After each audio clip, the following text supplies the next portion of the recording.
नमस्ते छात्रों, मैं श्री गायकवाड़ आर्यल ज्ञान समृद्ध दिशा इस यूट्यूब चैनल पर आप सबका हार्दिक स्वागत।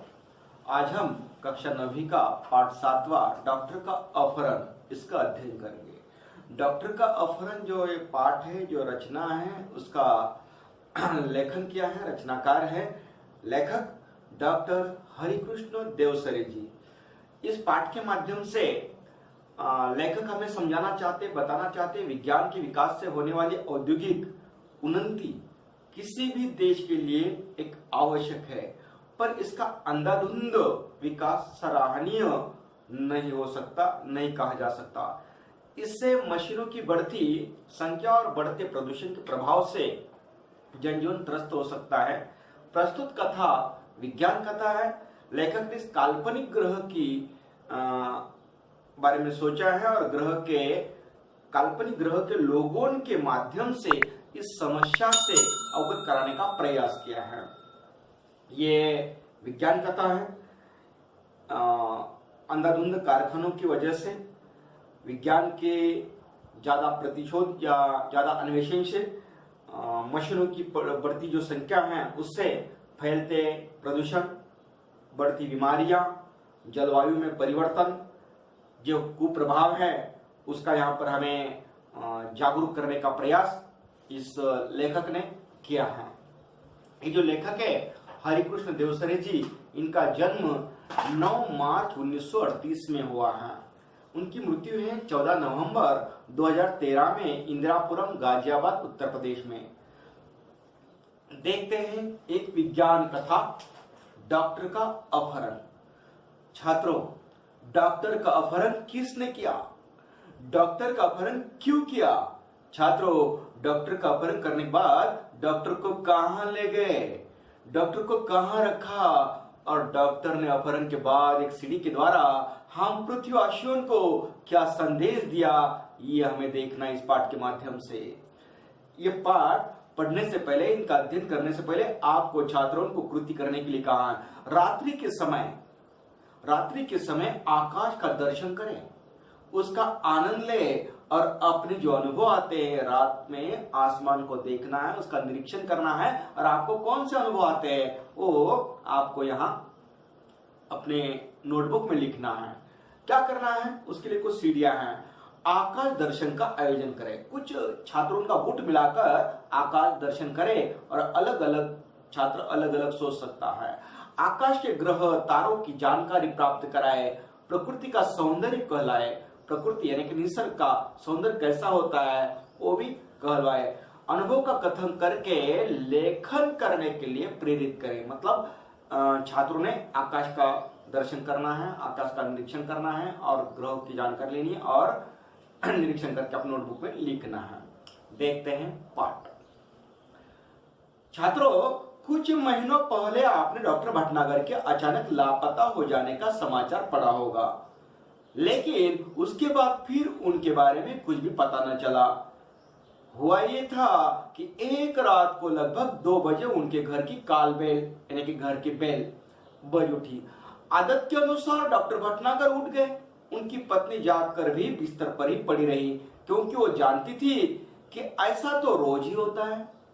जब भी कोई मरीज सीरियस होता है यानी कि गंभीर चिंताजनक होता है, मरीज का मतलब रुग्ण, पेशेंट होता है गंभीर सीरियस, तो अस्पताल का चौकीदार उन्हें उठाने आ जाता है। अगर किसी को उन्हें घर बुलाकर ले जाना होता तो वो भी आकर उन्हें जगा देता है। डॉक्टर भटनागर मरीजों की सेवा करना अपना परम कर्तव्य समझते हैं, इसलिए वो इसका बुरा न मानते थे, बल्कि सहर्ष मतलब खुशी से, आनंद से चले जाते। कोई उन्हें फीस दे या न दे, इसकी उन्हें कभी चिंता न थी। उस रात भी वो उठे। रात के 2 बजे किसी ने काल बेल बजाई और डॉक्टर उठे। गाउन यानी कि नाइट ड्रेस जो होता है वो पहने ही दवाई का बैग उठाकर चले गए। आमतौर से होता ये था कि वो 1-2 घंटे में लौट आते थे। हमेशा कोई जगाने आता है, डॉक्टर को बुलाता है, डॉक्टर अपने बैग लेते हैं और चले जाते हैं, लेकिन ज्यादातर 1-2 घंटे में डॉक्टर रात में सवेरे सवेरे वापस आते, या फिर सवेरे सवेरे होते होते अवश्य ही आ जाते, क्योंकि उन्हें अस्पताल समय में पहुंचने की आदत थी। डॉक्टर हमेशा अपने अस्पताल में समय पर जाते, वक्त पर जाते। किंतु उस दिन जब देर सुबह तक डॉक्टर भटनागर नहीं लौटे, तब उनकी पत्नी चिंतित हुई। पहले सोचा शायद मरीज की हालत गंभीर होगी, इसलिए देर लग गई होगी। फिर ये भी सोचा कि हो सकता है आज सीधे अस्पताल चले गए होंगे। लेकिन जब अस्पताल के मरीज उन्हें घर पर पूछने के लिए आने लगे, तब उनकी हैरानी, उनके पत्नी की हैरानी, परेशानी बढ़ गई। उन्होंने डॉक्टर के जो मित्रों तथा कुछ अन्य संबंधियों को फोन किया, रिश्तेदारों को करे, और डॉक्टर साहब के बारे में पूछताछ की, किंतु कोई जानकारी नहीं मिली। कुछ देर के लिए वो यही मान बैठी, यही समझ लिया कि शायद वे किसी दूर के गांव गए हों और किसी कारण से जल्दी वापस ना आ पाए हो। शाम तक भी डॉक्टर भटनागर नहीं लौटे, तब उन्होंने पुलिस स्टेशन को फोन किया, हालात बताएं। डॉक्टर भटनागर का इस तरह गायब हो जाना पुलिस के लिए भी हैरानी का कारण बन गया। चारों ओर खोज शुरू हो गई। वायरलेस, जिसे वायर नहीं होती ऐसी, वायरलेस से संदेश भेज दिए गए। डॉक्टर भटनागर के गायब होने का समाचार बिजली की तरह शहर में, पूरे गांव में फैल गया। उनकी पत्नी खोज के लिए केवल इतना ही सूत्र संकेत दे सकी कि डॉक्टर साहब अपनी कार में नहीं गए, उन्हें लेने कोई गाड़ी आई थी। हमेशा डॉक्टर साहब अपनी कार गाड़ी में जाते थे, लेकिन आज कोई गाड़ी आई है, वो गाड़ी में बैठ कर गए हैं, जिसके बड़े पहियों के निशान उन्हें सवेरे घर के बाहर सड़क और फुटपाथ पर देखे थे।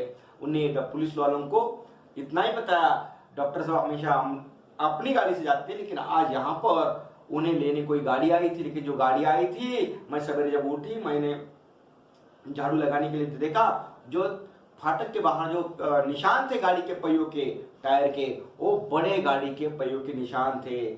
उन्हें यही कहा, बाहर सड़क और फुटपाथ पर देखे, वो निशान बड़े थे। जाहिर था, इससे साफ था कि डॉक्टर साहब किसी ट्रक या बस में गए हैं। मोहल्ले वालों से पूछताछ करने पर भी कोई जानकारी न मिली। फिर भी पुलिस ने वायरलेस से यह सूचना भी जारी कर दी कि कहीं किसी एक्सीडेंट के बारे में जानकारी मिली तो सूचना तुरंत की जाए। अगर कहीं डॉक्टर जाते वक्त ऑक्सीजन हुआ होगा या आते वक्त ऑक्सीजन हुआ होगा, तो किसी अस्पताल में भर्ती हो सकते हैं, इसलिए नहीं आए होंगे। ऐसा भी डॉक्टर के बारे में पुलिस ने अंदाजा लगाया। कई दिन बीत गए, कोई सूचना नहीं मिली। चूंकि डॉक्टर भटनागर का कोई शत्रु भी न था, हो सकता है कोई शत्रु हो, उसने हमला किया हो, उसे मार डाला हो, उनकी हत्या की गई हो। लेकिन ये जो शंका है, वो शंका करना व्यर्थ था। उनकी हत्या कर दी गई होगी, ऐसा उन्हें लगा। पुलिस अब केवल दो ही सूत्रों पर विचार कर रही है। पुलिस अलग अलग ढंग से सोचती है, कोई दुश्मन होगा, उन्हें हत्या की होगी, या दो सूत्र कौन से हैं? एक ये कि कुछ गुंडों ने उन्हें छिपा लिया हो और अब उनकी पत्नी से मोटी रकम की मांग करे। दूसरा ये हो सकता है कि कोई डाकू दल उन्हें किसी डाकू का इलाज कराने के लिए ले गया हो। दिन पर दिन बीतते गए और डॉक्टर भटनागर के बारे में कोई जानकारी न मिली। उनके इस तरह रहस्यात्मक ढंग से गायब हो जाने से न सिर्फ पुलिस परेशान थी, बल्कि लोग भी भयभीत हो गए थे। यही कारण था कि डॉक्टर भटनागर के गायब होने का समाचार केवल एक ही बार अखबार में, वर्तमान पत्र में छापा गया और बाद में भय का वातावरण बन जाने से डर से उसे दबा दिया। अगर यह बार बार खबर अखबार में आती तो लोगों में, मोहल्लों में, शहर में एक भय का वातावरण तैयार होता और फिर पुलिस वालों के लिए और मुश्किलें बढ़ जाती हैं। तो इसलिए भय का वातावरण न निर्माण हो, इसलिए खाली अखबार में एक बार समाचार पढ़ा, एक बार समाचार आया और छपा था, बाद में समाचार नहीं आया। धीरे धीरे कई महीने बीत गए। श्रीमती भटनागर निराश हो चुकी थी, उनकी हालत पागलों जैसी हो गई थी। हर रोज सुबह उठती और दरवाजे पर आकर खड़ी हो जाती थी, जैसे वो डॉक्टर भटनागर के आने की प्रतीक्षा कर रही हो। कई महीने बाद एक दिन श्रीमती भटनागर ने दरवाजे पर फिर से वैसे ही गाड़ी के पहियों के निशान देखे। कुछ महीने बीत गए, डॉक्टर की पत्नी जो उनकी हालत पागल जैसी हो गई थी, हर दिन इंतजार करती थी एक दिन और कुछ महीने के बाद अपने ही फाटक के बाहर सड़क पर वैसे ही जिस दिन गायब हुए थे उस दिन जैसे पहियों के निशान थे, टायर के निशान थे, वैसे निशान आज यहाँ पर दिखाई दे। उन्हें लगा कि शायद डॉक्टर साहब आ गए या आए थे, लेकिन कहाँ हैं? उन्होंने तुरंत पुलिस को सूचना दी। खोज जारी हो गई। पुलिस का एक दल उनके घर भी आया। उन्हें पत्नी ने डॉक्टर की पत्नी ने बता दिया कि यहाँ वैसे ही निशान आज भी दिखाई दिए, तो शायद डॉक्टर आ गए होंगे। पुलिस को खबर कर दी कि डॉक्टर तो कोई दिखाई देते, लेकिन वैसे ही गाड़ी के निशान आप यहाँ पर दिख रहे। तुरंत ही पुलिस के कुछ लोग, एक दल घर पर बंगले पर आ गया। उसने गाड़ी के निशान देखे, लेकिन उन निशानों को देखकर कुछ भी अंदाज लगाना कठिन था। हाँ, एक सीढ़ी अवश्य मिली, जो टेप रिकॉर्डर में बजाते हैं वो सीढ़ी अवश्य मिली, जो लिफाफे यानी कि पॉकेट में बंद थी और उस पर श्रीमती भटनागर का नाम लिखा था।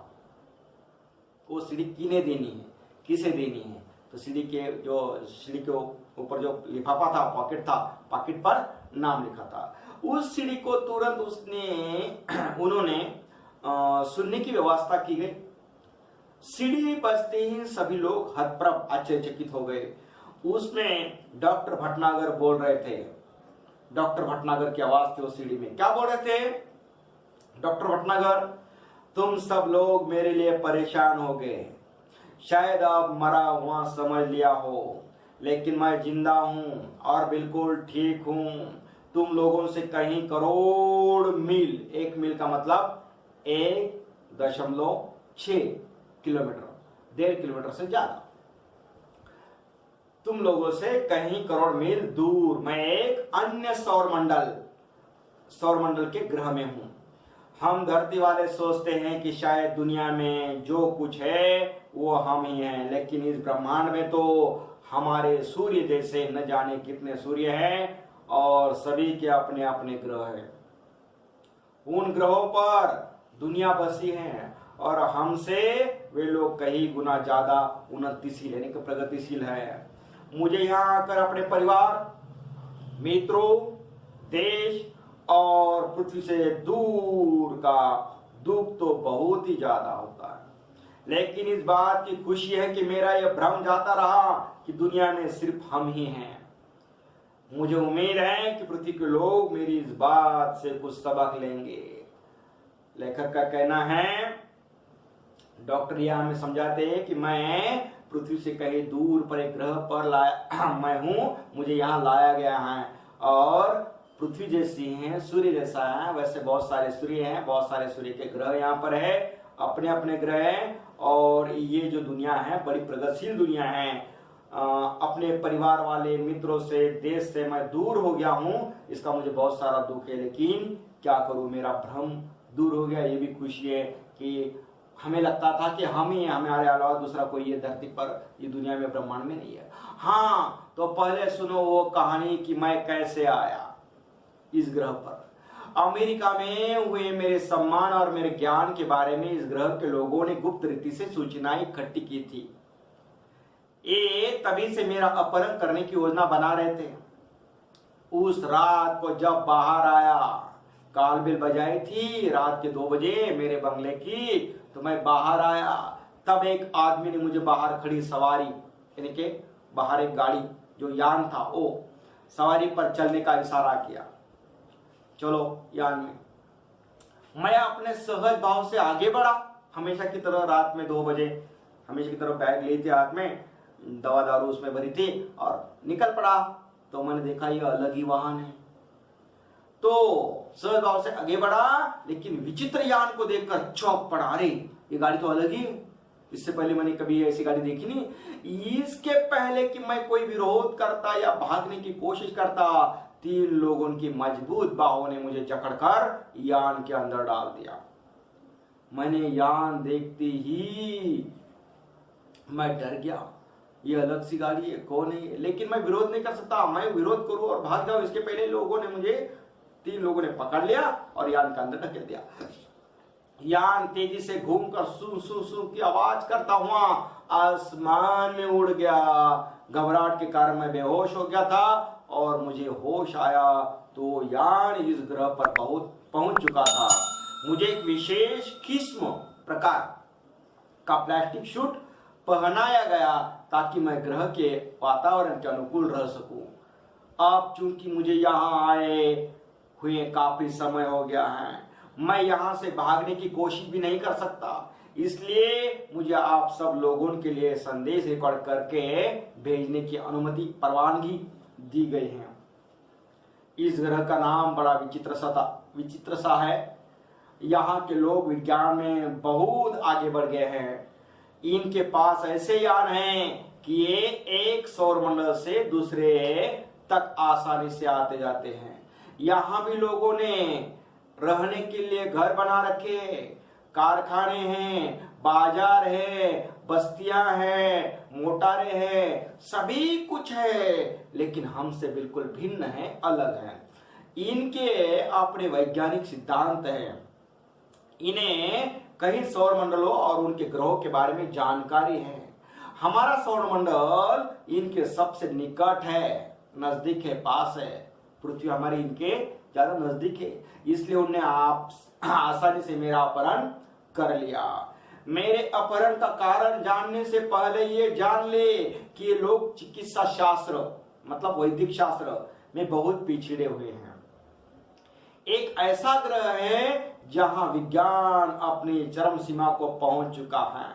यहाँ के आदमी अब आदमी नहीं, मशीन हो गए हैं। यहाँ का सारा काम मशीनों से ही होता है और इसका नतीजा ये हुआ कि धीरे धीरे आदमी का महत्व कम होता गया। अब इस पूरे ग्रह में मशीनें ज्यादा और आदमी कम हैं, तो जो लोग हैं वे मशीनों के गुलाम हैं। दूसरी ओर यहाँ के लोगों को एक विचित्र तरह का सड़न रोग बीमारी होने लगी है। शरीर का कोई अंग अचानक सड़ना शुरू हो जाता है और फिर वो आदमी मर जाता है। इस रोग का इलाज उन्हें अब तक नहीं मालूम हो सका, लेकिन इस रोग का कारण वे मशीनें जो इन्हें नकारा बनाए हुए हैं। बगैर काम के आदमी वहां हो गए, किसी को कोई काम ही नहीं, ऐसे सब काम मशीन करता है। यहाँ के वैज्ञानिकों ने मेरे बारे में सुना।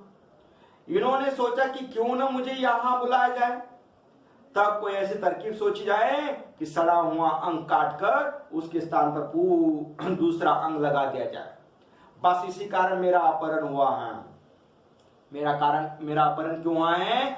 यहाँ इस नए ग्रह पर लोगों को बीमारी हो गई है। अचानक उनके किसी भी शरीर के अवयव का एक भाग सड़ने लगता है और आहिस्ता आहिस्ता पूरा शरीर सड़ जाता है, वो आदमी मर जाता है। उस पर कोई इलाज नहीं उनके पास। मेरा अमेरिका में सत्कार हुआ, सम्मान हुआ। इन्होंने देखा अपने ग्रह से और उस दिन से मेरा अपहरण करके यहाँ के ग्रहों पर लोगों का इलाज कराने के लिए मुझे यहाँ पर लाया गया। उस दिन से मेरे अपहरण के बारे में उनकी योजनाएं चल रही थी। आज मैं यहाँ बैठकर सोच रहा हूँ कि हमारी पृथ्वी पर भी विज्ञान तेजी से उन्नति कर रहा है। उद्योगों के विकास से मशीनों की संख्या बढ़ रही है। मशीनों और कारखानों से वातावरण दूषित हो रहा है। वह सब अगर जारी रहा, हमारे पृथ्वी पर भी ऐसी उन्नति हो रही है, ऐसी प्रगति हो रही है। विज्ञान हर दिन नए नए अनुसंधान कर रहा है, अन्वेषण कर रहा है। अगर ऐसा ही होता रहा तो ज्यादा मात्रा में हुआ तो पृथ्वी पर भी ऐसे ही दिन आने में देर नहीं लगेगी। आज पृथ्वी पर कैंसर, दिल की बीमारियां, तनाव के कारण होने वाली बीमारियां, ब्लड शुगर, रक्तचाप जो होता है वो यानी कि बीपी आदि उस भविष्य का संकेत है। इस ग्रह के लोग इन सभी मुसीबतों से गुजर चुके हैं, लेकिन इन पर ध्यान नहीं दिए। अब स्थिति यह है कि अगर तुरंत कोई उपाय न किया जाए तो शायद यहाँ से इंसानों का नामो निशान मिट जाएगा। अगर इस बीमारी पर इलाज नहीं हुआ, जिसे ये कुछ अंग सड़ने का जो रोग बीमारी है वो अगर ऐसा ही रहा, उस पर कोई इलाज नहीं हुआ, तो एक दिन ये ग्रह के सभी लोग मर जाएंगे, नष्ट हो जाएंगे। बस यहाँ होगी क्या? ऊंची इमारतें, बड़े बड़े कारखाने, चिमनियां, कारखानों की चिमनियां होती है धुआं छोड़ने के लिए, वो दैत्याकार मशीनें, दैत्याकार का मतलब है विशाल, बड़े बड़े मशीनें। आप सोच रहे होंगे कि जो देश विज्ञान में इतना काफी आगे बढ़ चुका है वो चिकित्सा शास्त्र में इतना पीछे कैसे रह गया। इसका कारण ये रहा है यहाँ के निवासियों का शरीर बहुत मजबूत होता है, उसकी ऊपरी चमड़ी मोटे प्लास्टिक जैसे पदार्थ की बनी होती है, इस पर हवा, पानी या मिट्टी का कोई असर नहीं होता। हाँ, जब ये बच्चे रहते हैं तब अवश्य ये चमड़ी नरम रहती है, लेकिन बाद में धीरे धीरे वो सख्त हो जाती है। ये सब यहाँ की जलवायु यानी कि वातावरण का प्रभाव है। यहाँ लोग बीमार ही नहीं पड़ते, इसलिए उन्हें चिकित्सा की जरूरत ही नहीं पड़ती। और जब किसी चीज की जरूरत न हो तो भला उसके बारे में कोई कैसे सोच सकता है। इसी कारण ये लोग चिकित्सा शास्त्र में पीछे रह गए।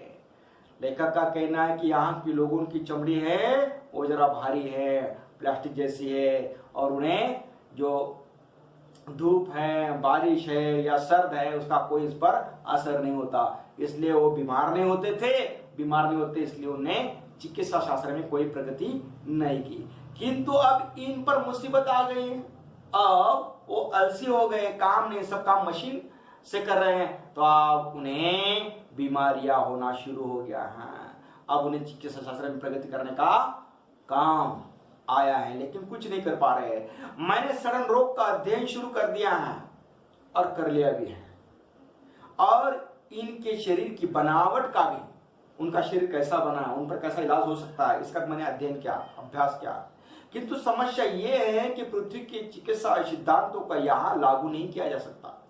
जैसे हम पृथ्वी पर जो ऐसा ही अगर आजार, बीमार या मरीज, कोई पेशेंट मिल जाए तो उस पर इलाज करने का तरीका अलग हो सकता है, और यहाँ के लोगों का जो शरीर है उनका इलाज करना है, लेकिन उसके लिए थोड़ा सा अलग करना होगा।